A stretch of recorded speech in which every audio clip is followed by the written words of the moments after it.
panel discussion. Who knows what is the panel discussion is? You don't? You don't? Okay. This is the experts. I'm the moderator. I will ask them the questions, and you may ask them the questions. We hope here. So you remember that's been in a Telegram channel. We've been asking you for kind of the questions you would like to discuss here. I have my own questions, but you can ask your own question. So that's going to be the board with the questions. Here we go. What's the URL for that? Sly.do.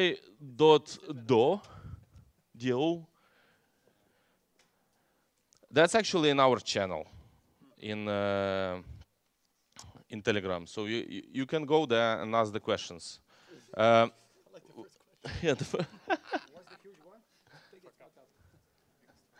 what is the biggest fuck up? Yes, but we're not gonna start with this question. Why not? It says right there. That will be your keynote. It's the most popular question. We're gonna come to this. So you can ask any questions that actually somehow related to the topic of organizations, transformation, and agile. Okay? I will be the one who will try to keep you on track and try to challenge these guys with the other questions. So they are the experts, and they will try to answer your questions. Good? Let's gonna go? Okay. I will start with like one sentence from each of you who you are. Maybe not everyone knows. Like in one sentence. My name is Anton Bevzyuk. I'm Chief Agile Officer in Dodo Pizza, Russia. Actually, it's just a Scrum Master alias. Is anyone else as Chief Agile Officer here? No. I'm Henrik Kniberg. I'm a coachy kind of guy, and I live in Sweden, and I work at this company here, Crisp. Hi, my name is Alexey. I'm a producer of this conference. I'm also a Scrum Master for some companies. I'm Wolfgang Richter from Austria. I'm a LESS coach and trainer. Yeah. My name is Angel Diaz. I'm from Spain, but I live nowhere, helping companies doing this agile thing. The great guys. Homeless agile guy. Homeless agile. Coach for food kind of guy, right? Keep the microphone with you. Yes, you can keep this. That's your microphone, by the way. So, like, let's start from the not from this question, because that's a question you probably expect from this panel discussion. Yes. So let's start from the other question. Why you don't need to scale? Most of this conference is about the scale and agile, and everyone like start going around and screaming around that you have to scale, you have to implement agile. And like everyone is talking only about agile. And it's like sounds like in this world there is nothing more than agile. And you have to implement it and always scale. So why you don't need to scale agile?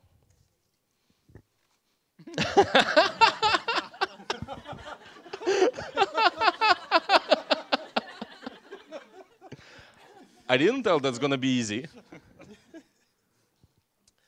Okay, well, I'll try to say something about that. So, to me, at least to me, the word scaling means making something bigger, right? And actually, if you make something bigger, this bigger become more complex. And this is about just defining a hypothesis that is a little bit more manageable and work on that. So the concept of making the hypothesis bigger kind of doesn't help much. So making the hypothesis smaller is supposed to help. That's why scaling, by definition, in my opinion, is not a good idea. It's a better idea to make the hypothesis smaller. I mean, I totally agree to that. I mean, the last answer That's is not gonna work. I totally agree with the previous speaker. I wanted to continue, so don't worry. I fucked it up, yeah. but no, I agree with that actually, and I want to continue on that.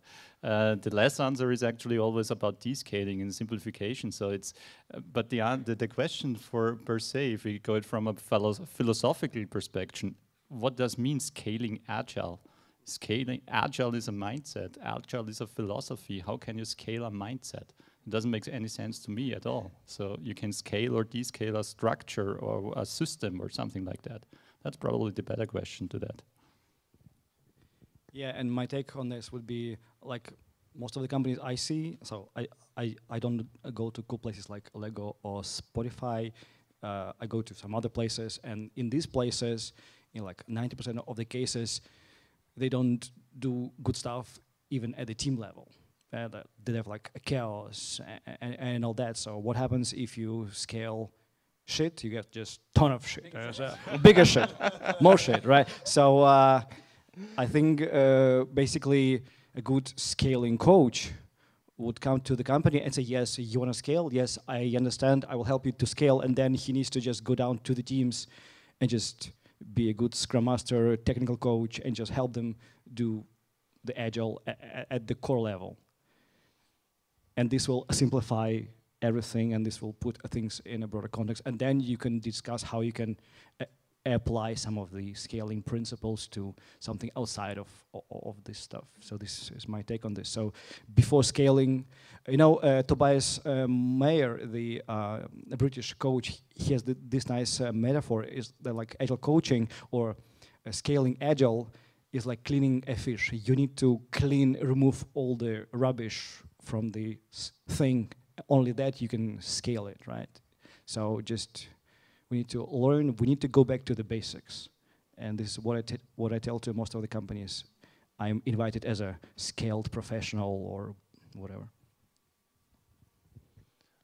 I believe, Henrik, this is a very interesting question for you will be because you are safe man, right? Scale agile framework. Why do we have to pigeonhole people? I don't understand. I'm a tool collector. Safe is a toolkit. So I know when, like, I want to be a bit focused because there is the representatives from a different scale framework. No. No. Okay. What is your thoughts about the topic? So what? Right. How do you descale the organizational complexity?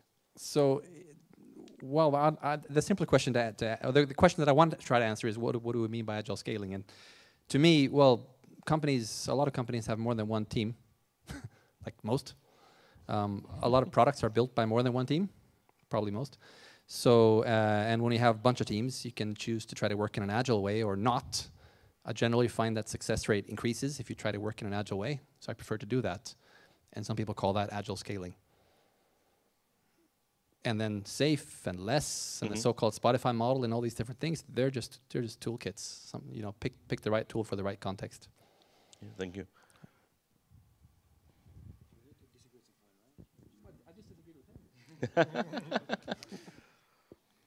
So for me, I would start with question, why do you want to scale first? And it may lead to some interesting points. For example, I know in some cases, companies just cannot say no to customers or to product owners, and they think they need, to do more shit. But actually, sometimes there are reasons to scale. Like in our case, well, we have a franchising model. We grow really fast. We grow almost twice every year, and we need more features, and we need to open more countries.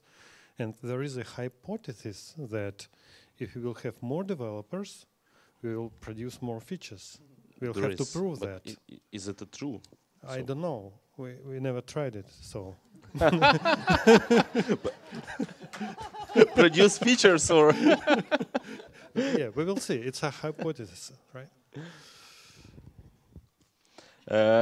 Let's continue with the question from the group. What the most huge fuck up in agile practice you ever had? If someone is ready, just pick the microphone. Yeah, I'm ready. Well, it's not a big thing, and it was quite obvious, like if you retrospect on this, but this was a fuck up which happened to me 2 years ago. I was invited to a company in Hamburg, fintech, and I was brought by basically middle management there to help them scale, right? They were growing from 5 developers to 20 developers, so scaling 4 times was the challenge for them. And basically, I worked with the middle management, with the product owners, with the developers. We figure out how we're gonna do multi-team events, how we're gonna work, and how we're gonna basically convert the few component teams they have into cross-functional feature teams. And we did it in a few weeks, and everybody was super happy. And we also invited the CTO to the first events we had, and he says, yeah guys, I like this agile stuff, I know it, I understand it. I will be busy for next months. I need to secure more investments for the next round. So if you need me, just call me, otherwise do your thing. And we did our thing, we created new teams and people start to learn how to work in a new way, and then he came. And he didn't understand what was happening, and he just basically rolled back the entire organizational code in a white night into the previous thing. And everybody was really confused, and I'm still sad that happened. So this was my biggest fuck up. So the learning I have from that moment, it's like an obvious thing, right? You need to involve upper management, top down, bottom up. But even if you involve them, and if they say, hey, we don't have time, but do your thing, and it's going to be all right, we support you, I don't believe this anymore. I want them to drive the change. I want them to understand the organizational design we would like to put in place.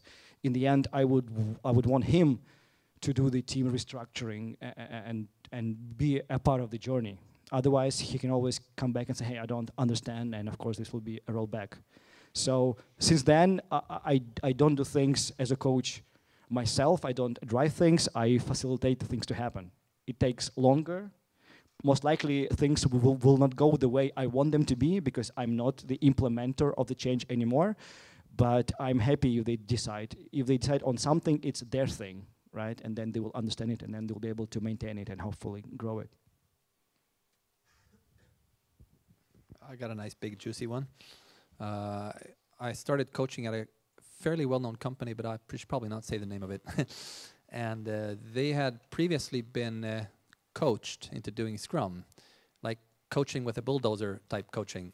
So they had been forced to do Scrum, and they hated it because they were forced. So some really high up management had decided that Scrum is a good thing. Now let's force everybody to do Scrum, kind of by the book, you know, like religion type Scrum. And just to give one example, they also introduced a maturity model where they measure teams based on how well they do Scrum. Are you completing your sprints? Are you finished? Is your story points? Is your velocity high? All these kind of ridiculous things. And I asked one team, because I noticed the teams were kind of cheating around it. They were finding ways to get stuff done without following the exact schoolbook Scrum. And I asked one team, and I asked them, so if you didn't have to, because they were pretending to follow the maturity model. They were filling in all the checkboxes, right? Then they were kind of cheating. So I asked them, what would you do if you didn't have to follow the maturity model? And they said, we would work exactly the way we do it now, but we wouldn't feel so bad about it. So yeah, that was pretty bad. I have a funny one. A really short one. This is a user story. Real one. Keep your ears open. As a product owner, I want the front page of the login for the bank user so that we don't get fired. Real user story. Is more time for one more, or? Yeah, sure. Okay. Yeah, I have one from my history as a coach, as a less coach in that case. I was hired actually by an organization, automotive industry, Germany, and they wanted to do a less transition. So the contract negotiation went on for 3 months. Usually, if I'm getting hired, it takes me about 2 days or so to get all the formalities out of the door. Here it took 3 months because every time we had to change one point in the contract or one comma or something like that, it went through 5 different stages, back again from 3 different countries, 5 different stages. They agreed to that. Yes, it goes back and forth. After 3 months, we signed the contract. Okay, I was happy to go there. Let's start a less transition, fun stuff. We must not use the word less anymore.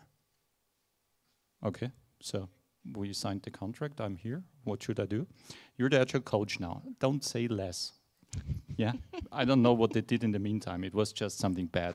So, okay, I went there. Then I thought, okay, agile coach, let's think that over. What can I do here? What can I help you to improve? What can be the new goals or whatever? The next thing that happened, the product owner got pneumonia. So, on a really risky project, a really, really very important project for this organization. He got pneumonia, was out of the door for 6 months, for 6 weeks. So I jumped in as the assistant product owner or support or stand in for the product owner, whatever. So, okay, he came back, he took on his job again. The chief scrum master got pneumonia. So, was away for the next 6 months. So I jumped in as the chief scrum master. Yeah, I got tested.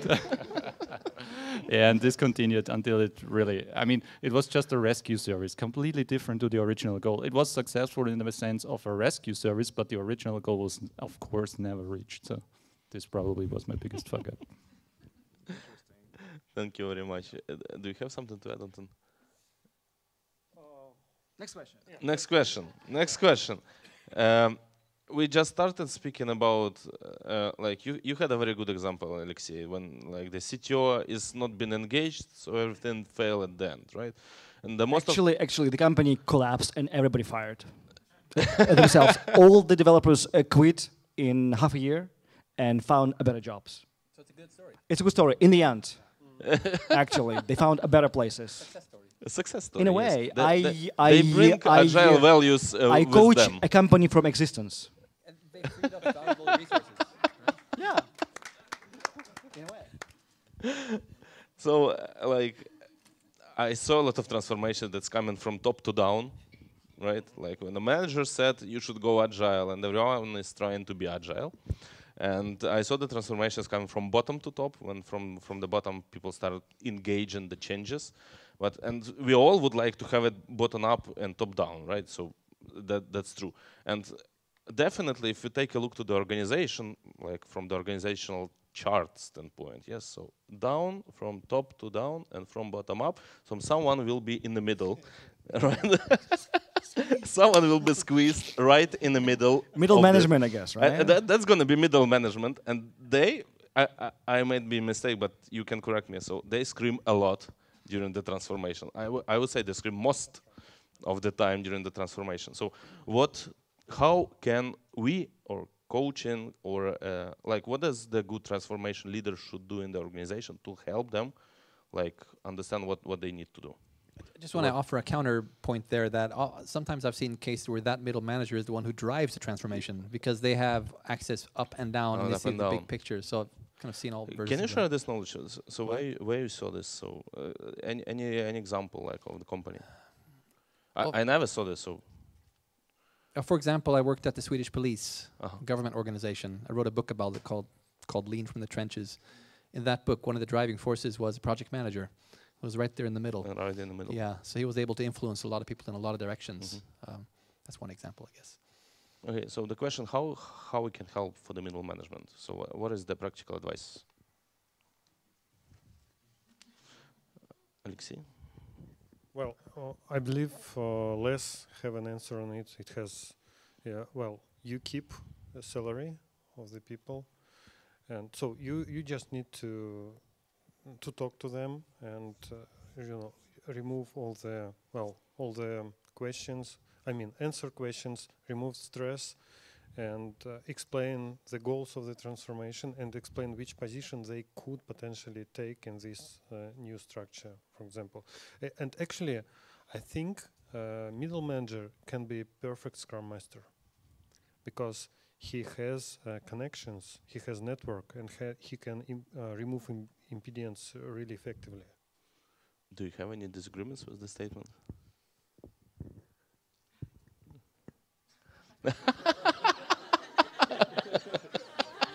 Why did you put me here? Okay. Okay. Anyway, it's okay. It's okay. I'm kidding. I'm kidding. I'm kidding. Yeah, move there. No, here. Yeah. Happy? Now, where I am? Oh no, I'm uncovered. So one thing that I wanted to say about that is a little bit connected with what Henrik was saying, which is in my experience, when you give a message, you get at the beginning 2 or 3% of people listening that message. You really can't decide where that people come from. So sometimes you have some people from the top management, sometimes from the bottom, like the operative level, sometimes in the middle management. You can't predict or plan that. Who is going to listen to your message?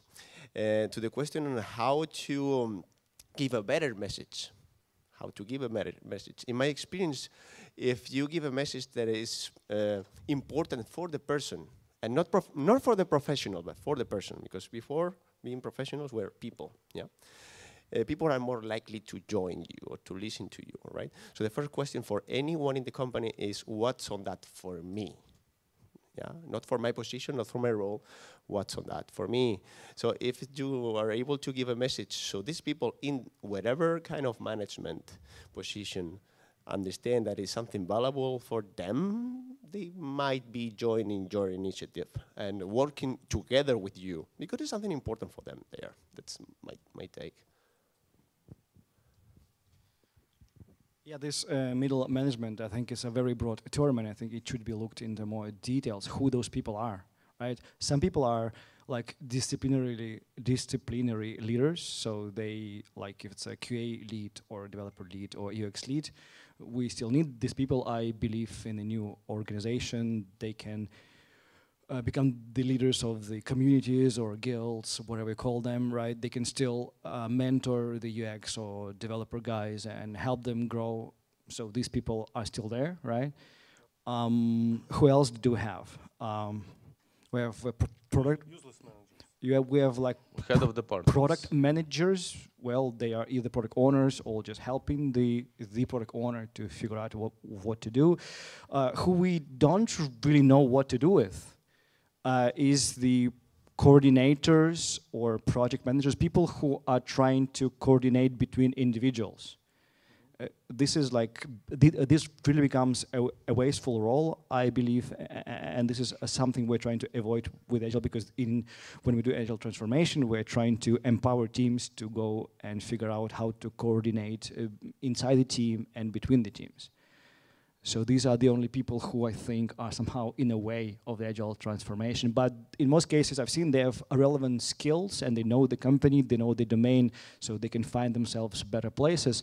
But sometimes they actually are let out of job because the coordination is just now done by the teams and they're trying really hard to be helpful.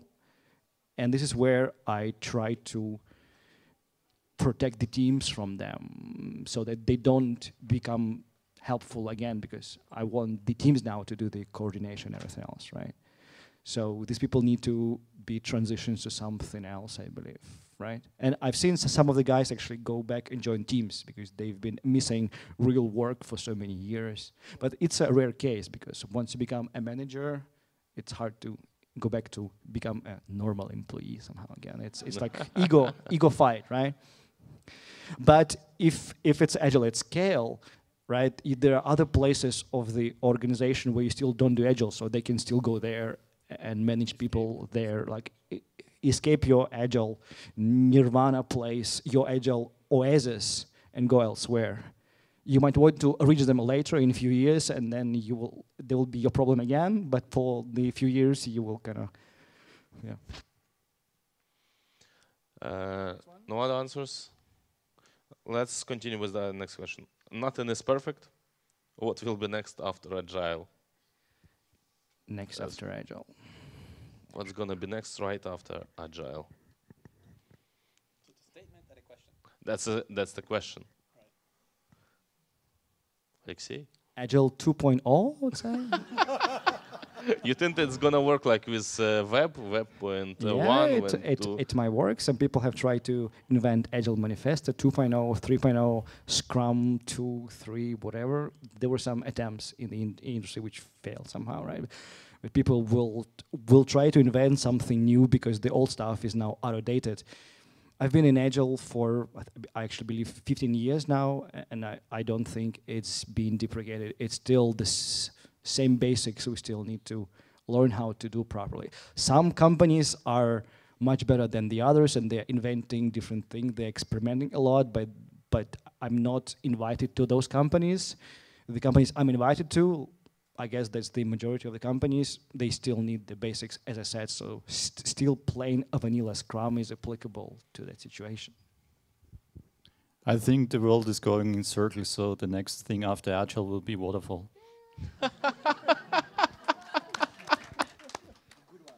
Yeah, I think you're wrong, but I think that's more like I hope you're wrong.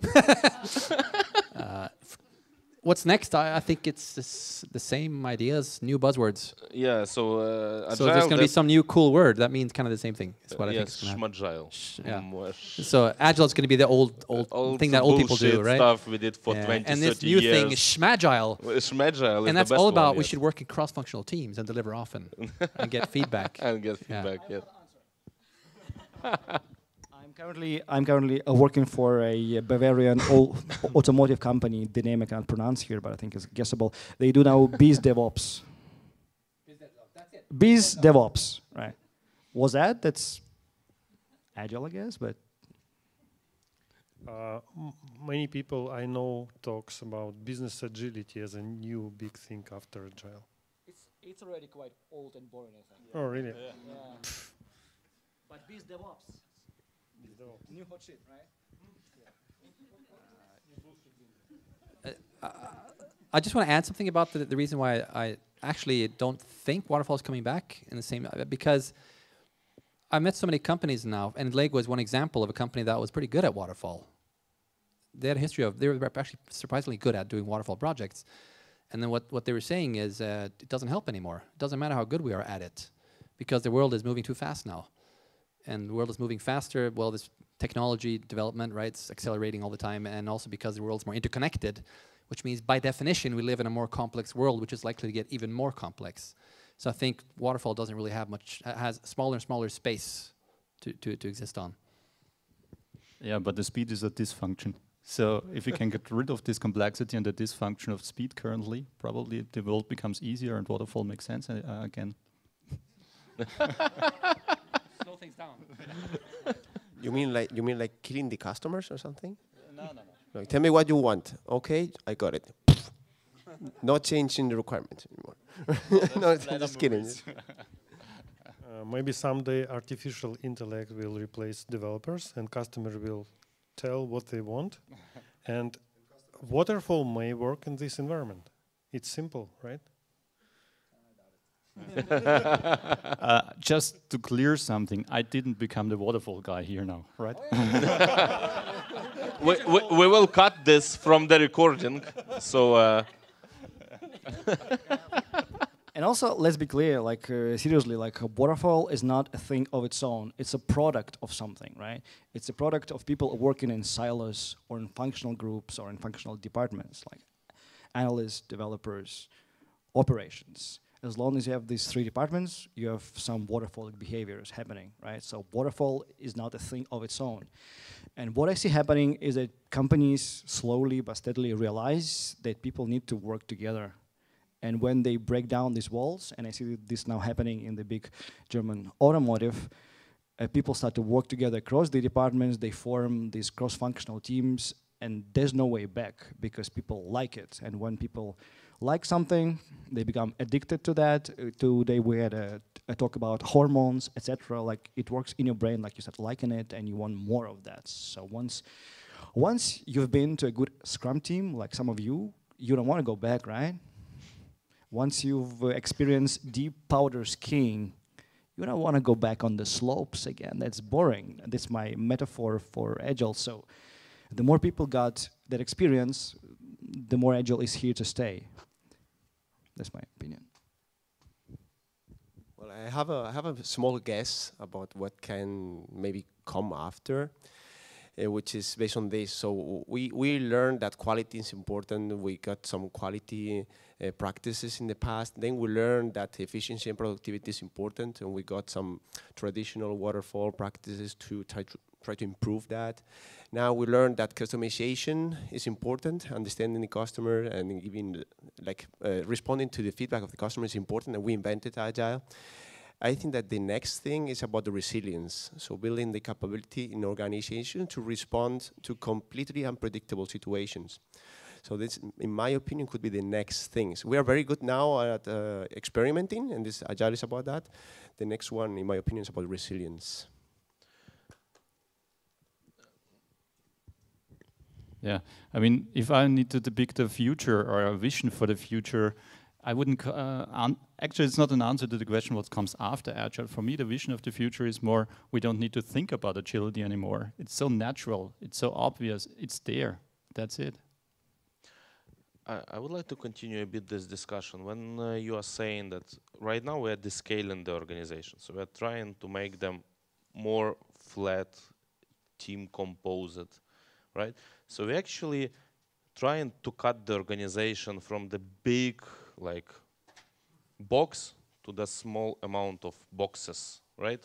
That it's pretty like autonomous and independent, so they can respond for any change, right? More or less. So does it mean that the organization in the future will not be like a large enterprise organizations? I wouldn't agree with that. Actually, this week has been very tough for me because I traveled from New York to München and then to Kiev. In New York, I was at a large-scale Scrum conference, and Bas Vodi, one of the co-authors of Less Large-Scale Scrum, he said a very funny thing that everybody were like repeating during the conference. He said like this: in Less, we are trying to maximize dependencies between the teams.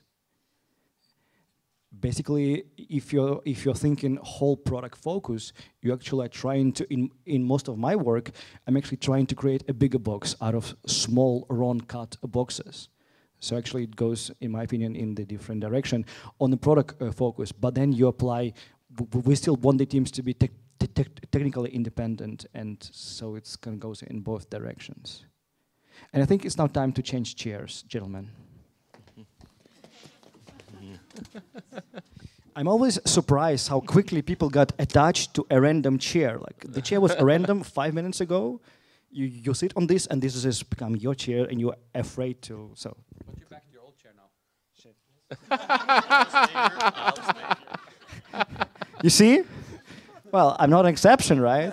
I'm just a human being, and just my observation. So it's true. People get attached to things and to little boxes, big boxes. That's why agile transformations are so different, because we're trying to help people move from the comfort zones, and whether it's your chair or your table or your department, it's just hard because people like stability. So somehow in agile transformation, we're going against people's natures at some point, which is kind of weird. But we do it for them, so hopefully they'll get some more out of that. No. You just take it. Just a very small remark about. Just a very small remark about what you said. I think that maybe a helpful word is identity. Yeah. So you're actually like harming people's identity. I'm the guy in this chair. Yeah. So changing the identity is something not fun. No. Right, exactly. So even unless you give me the dream of an even better identity, it's not fun. I don't want to change identity. Maybe that's helpful word, identity. And I don't think that will be so much different to nowadays or the old days. I mean, there will be space for small companies, there will be a space for big companies, whatever the goal is to deliver, to produce, whatever the reason is to have these big and small companies. I mean, I worked in a really large company worldwide, I mean, really large. If you compare it to BMW, so it's small, but 16,000 people worldwide. Exactly. And now I work in a small company with about 20 people. So I liked both situations, actually. Here I have much more freedom, much more autonomy, of course, and in the large one, there was much more movement for certain things because you have had much more support. You didn't have to do it on your own. You had many more people joining you, and with about 100 or 200 people, you can be just faster with certain things. So there's room for everything, I guess, and it won't change in the future, I believe. We have 10 minutes left, right? We have 10 minutes left. Yeah, 10 minutes, yeah. I would add to your comment that there is no good or bad structure. Every structure is better or worse for some organizational goals. And if you value, I don't know, changing your direction, if your goal is to change your direction as fast as possible and deliver features faster, then maybe less is the better structure than some other structure, right?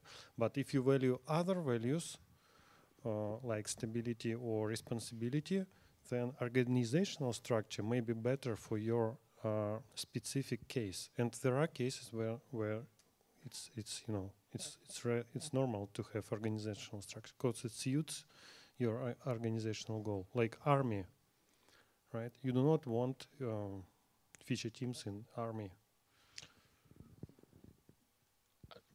I actually will disagree. Yeah, why not? Why not?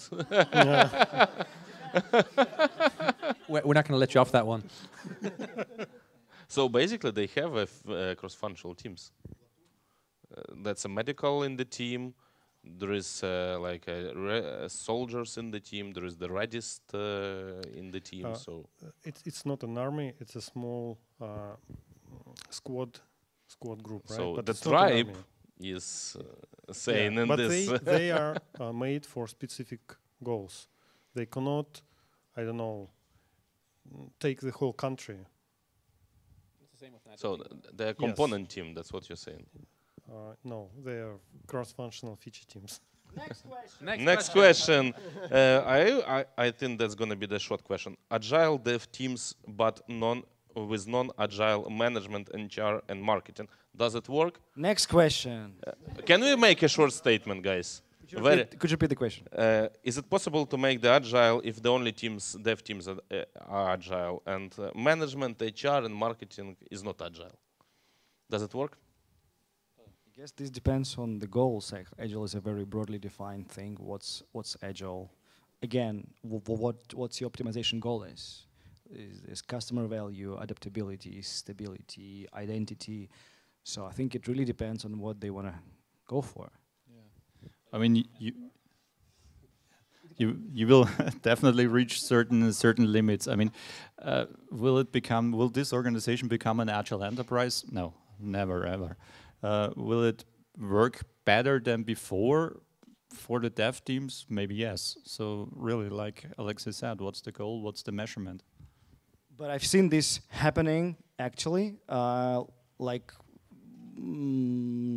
was actually a part of, in many companies, somebody who helped to build Agile just inside the dev part of the organization, and this part of organization, I think, very quickly overgrows, if you can say that, the maturity of the entire organization. So developers either become bored or blocked or just not interested, and they just quit and find some other places in some outside this organization where they can be more productive, right? So if you do Agile really seriously, if you apply Scrum really seriously, you need to be removing impediments, and very quickly you will run out of impediments inside the team. So you will be removing other things, right? So like HR people are interrupting our developers every week because there are interviews or something else. This might become your next impediment, right? So you'll go and you'll work with HR people and you'll insource HR into the team. So you need to be changing things. So I don't believe you can actually, like, if you're really serious about Agile mindset and continuous improvement, you can limit that. Like eventually you'll change the whole world if you do it seriously, right? Next question. I just want to answer your question first. Yes. What was the question? The question was, can Agile work if we just do it in dev? And Yes. I say yes. Of course, it only gets you so far. But often you want to start somewhere, right? And quite often I've seen it spread afterwards. And if the argument is, no, you have to get everybody from the beginning, well, that's big bang Agile. Forget it. It's hard to change everyone at once. You got to start somewhere. Maybe a small thing about that. So maybe I would rephrase the question into, can teams achieve learning when they are being asked for short-term results? Yes, it can happen. No, it's not going to be easy, right? And even more difficult in the performance appraisal. Yeah. We just touch, Henrik, you touched a big question like evolution or revolutionary change. Big bang or evolution? What are your thoughts? Yes. Big bang or... Well, it depends. It depends doesn't work. If it depends, explain, please. Yep. That was the topic of my speech just an hour ago. And I talked how we did how we implemented evolutionary approach to less in Dodo Pizza, and then eventually we came to revolution. Basically, both approaches work.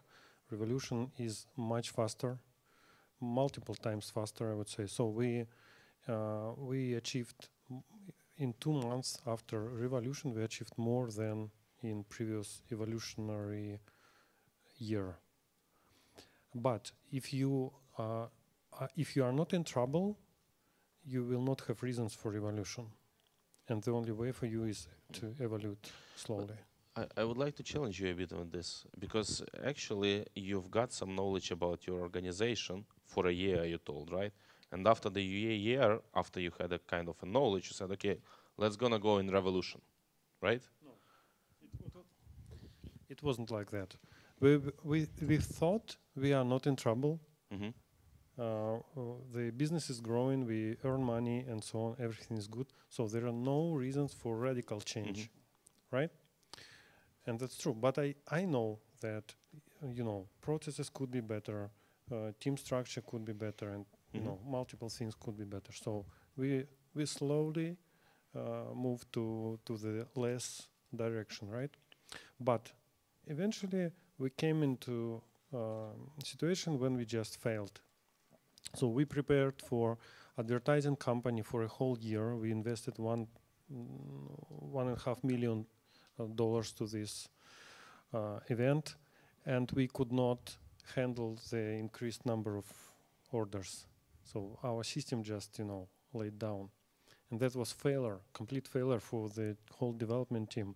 And we mobilized for 2 weeks. We started to work in completely different way. All the teams worked on the same goal. We synchronized twice daily. We deployed to production, 20 times per day. So we actually started to work extremely fast and extremely effective. And after this period, short 2 weeks period, we started to think, which practices can we continue to do? And we basically recreated less from our own experience. Most of the less practices we introduced by ourselves. So it was a revolution, but it was caused by trouble. Mm-hmm. I would like to say a few words about this revolution, evolution. So actually I think revolution is not a good metaphor, because if you look in the history of revolutions, and Ukraine had a revolution like how many years ago, right? So actually, if you look at the revolution, at some point all the leaders of the revolution are replaced. Like basically all the communists who did a revolution in 1917 in Russia, in a few years, they've been removed to stabilize the situation, right? So people who do the revolution, they are useful just for the revolution, and then they need to be replaced because you need to stabilize things. So I don't think this is a good metaphor. Also, for a reason that a revolution implies that you change something once and then it's done. You've revolved it, right? And it's a faulty metaphor, because Kaizen, right? It's a continuous improvement. And we want companies to evolve continuously. I see people nodding, so I think I'm at least partially right. But if you evolve continuously like a Kaizen, at some point you will reach some ceiling or a boundary where you need to do more radical change, like Kaikaku in Lean. So you do Kaizen, you do some radical small change, and then you keep improving it until you need another radical change. So it's a series of small revolutions followed by cycles and of improvements, I think. So it's actually both. Yeah, I totally agree again. Yeah, now you have to have both. But what I think often gets confused is revolution with Big Bang. So revolution and evolution has to go hand in hand, Kaizen, Kaikaku. But Big Bang is a different story. So I've never seen a Big Bang approach really working in the end. Mm-hmm. Well, the only people who benefit from Big Bang agile transformations are the trainers who need to do like 2,000 Scrum certifications in a day. Yeah. No. Actually, from biology perspective, we used to think about evolution as something slowly, slowly changing. But scientific research show that it's actually not the case. It works like this. Nothing happens for, I don't know, a million of years, and then boom, jump. And then again, nothing happens for another million of years. It's just a, funny thing. We are running out of time, but I have to ask the last question. All right. It's Agile Rocks. What music would a Waterfall conference play? I think in a Waterfall conference, it will be pure silence.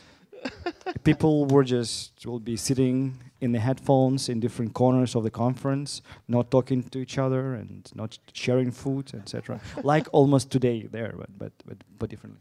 Yeah. I don't know exactly, but it has to be planned up front. The playlist will be planned up front. I like this one. Yeah.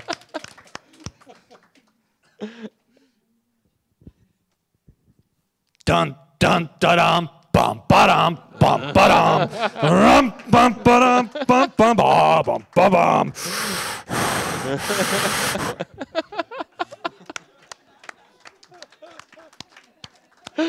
On this note, Actually, I think 5-7 years ago, Mike Kohn, the guy behind several books on Agile user stories, he actually put a website Waterfall Conference 2012, and people started to sign up, and then he sent a newsletter. Sorry, it was a joke, but we can actually you can do this as an experiment, and you can ask the participant what kind of music they would like it to be, and then you can.